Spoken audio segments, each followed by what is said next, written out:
Welcome back to Kimchi Rednecks. Today we are doing a semi-emergency repair to Aoi, my blue Subaru, because I discovered something that didn't quite work right.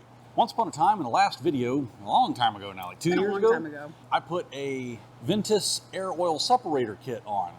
And one of the things about that kit was it also came with a cam plate for this engine, which is known, the one from the factory is just a flat plate with a little bit of sealing on it, and it's known to leak if you try to get on it real good sometimes.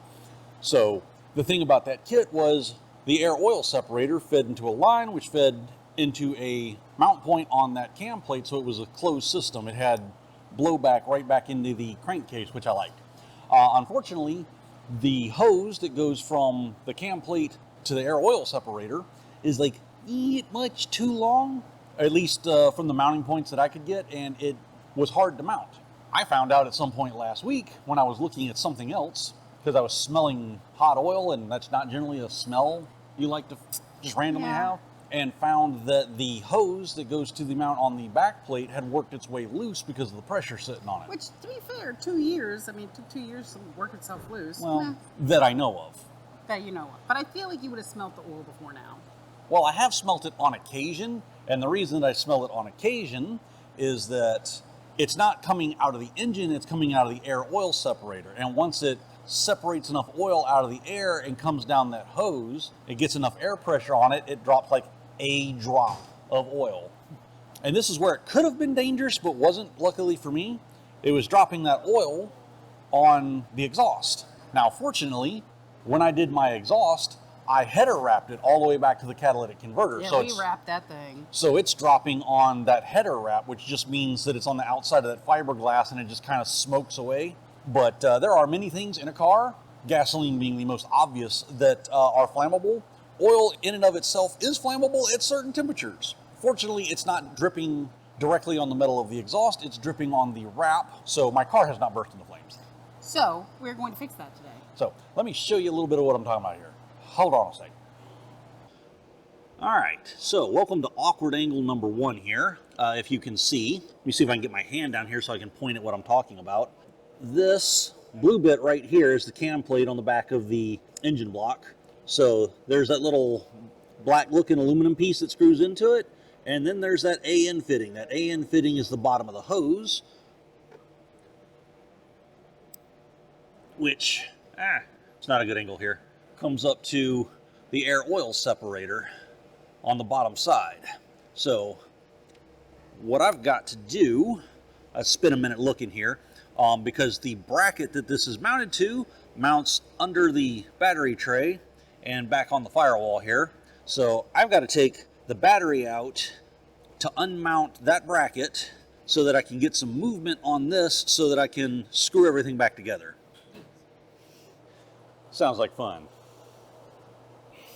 We are down in here. I've pulled the battery out. If anybody cares to know, it's a 10 millimeter nut on both the terminals and the battery holders. You have to take off first, positive or negative? Taking off, you take off the black, then the red. When you put them on, you put the red, then the black. I had a brain fart and actually had to ask. Hey, that is not a dumb question. So, you want to swing around here on the side a little bit. See if we can get it where we can see. So if you can focus on it now. There we go. I've got the hose reconnected to the cam plate adapter and on the bottom of the air oil separator. So right now I'm doing my best impression of an octopus, in wishing I had little hands to get in here and tighten these nuts up. Now, one thing you got to be careful about on this is these nuts on this air oil separator system are aluminum. And if you use steel wrenches and whatnot on aluminum parts, you can strip them very easily. Normally they come with an aluminum wrench, and I probably have it somewhere, but it's in a box somewhere in the back of our apartment. I am going to do my best to find a wrench real quick and do some light tightening. And then I've got to see if this thing will mount back up or if I've got to zip tie it in place for now. If I have to zip tie it in place, I'll have to mark holes where the screws go and then screw new holes in it at a later date. So there's a status. Okay, so I did find out that the after getting everything attached down there, the screw slots that are in here for the adjustability are about a ½ inch too short. So I'm going to have to either drill or Dremel out this plate here to give me a little more room to get these screws in there.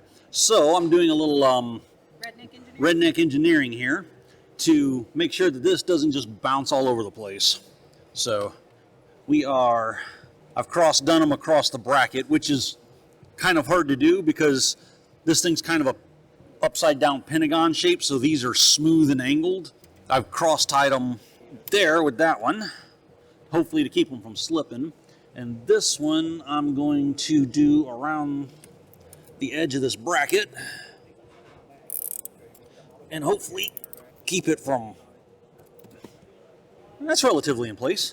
So it ain't pretty, and I definitely do not I definitely do not recommend using zip ties as any sort of permanent fixture, but this will work for a week or two until I can get time to.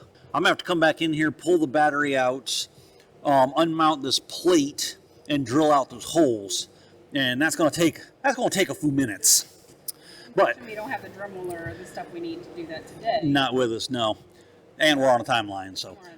So I'm going to trim off these leads here.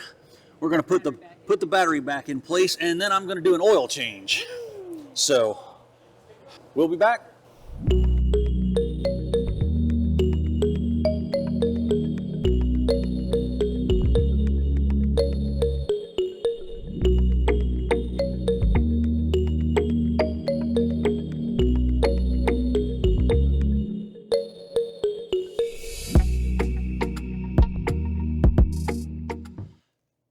All right, everybody. Let's start her up and see how she settles.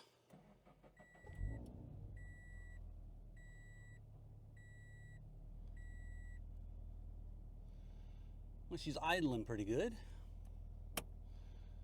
Let's back it up. I gotta close the door on the bay here because it's cold outside.